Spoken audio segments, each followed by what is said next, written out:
Wisata pantai yang menjadi andalan dan ikon Kabupaten Tegal pada masanya yakni Purwahamba Indah sekarang ini kondisinya tidak terlalu ramai pengunjung bahkan saat momen libur sekolah.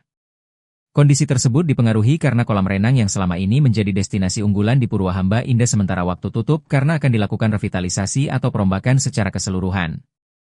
Sesuai pantauan tribunjateng.com di lokasi pada Selasa, 8 Juli 2025, suasana di daya tarik wisata Pantai Purwahamba Indah Kabupaten Tegal sepi terutama bagian depan sampai area menuju kolam renang.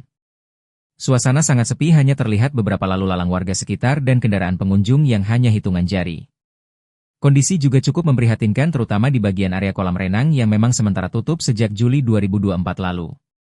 Di bagian depan terdapat tulisan besar yang menutup bagian depan pintu masuk kolam renang. Tulisan tersebut memberi informasi bahwa akan dilaksanakan revitalisasi kolam renang Purwahamba Indah dan ditutup sementara terhitung tanggal 15 Juli 2024. Bahkan patung komodo berukuran besar yang dulu menjadi ikon di Purwahamba Indah dan menjadi daya tarik berlokasi di area kolam renang saat ini sudah tidak ada lagi. Pengunjung mulai terlihat ketika masuk di area pantai karena di sepanjang pantai banyak terdapat pedagang menjajakan lapaknya. Terlihat beberapa anak-anak sedang asik bermain pasir di bibir pantai, sedangkan orang tuanya mengawasi di pinggiran sambil duduk menikmati es kelapa dan makanan yang dibawa. Sebelumnya saat dikonfirmasi tribunjateng.com pada Senin, 7 Juli 2025. Kepala Disporapar Kabupaten Tegal Ahmad Uwais Koroni menjelaskan sekarang ini Pantai Purwahamba Indah sedang dalam tahap pembangunan dan pengembangan. Seperti yang diketahui Pantai Purwahamba Indah terutama bagian kolam renangnya dikelola oleh PT Sinar Sosro dan tahun 2025 ini akan dilakukan perbaikan. Maka dari itu kunjungan ke kolam renang Sosro sementara ini dihentikan atau tutup untuk umum.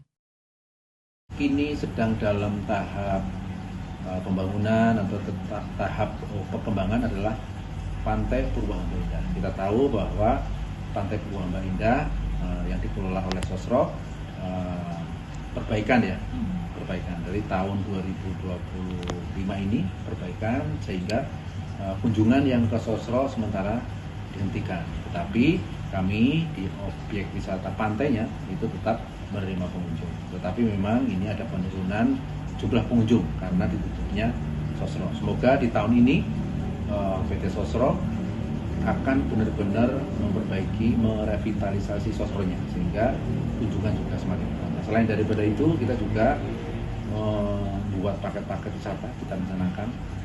Juga kita mengoptimalkan event-event yang ada di Turin sehingga tidak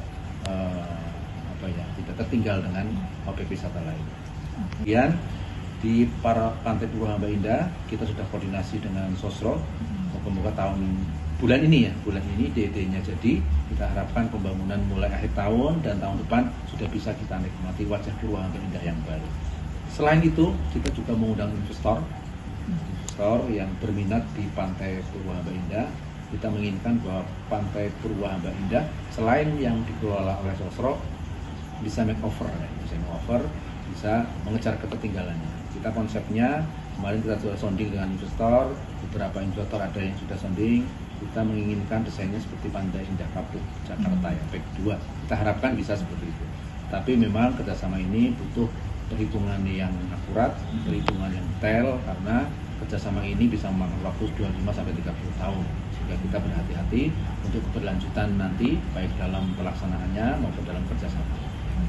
Kemudian di Purwahamba Indah juga tiketnya 10.000 lah, 10.000. Itu sudah dengan asuransi jasa.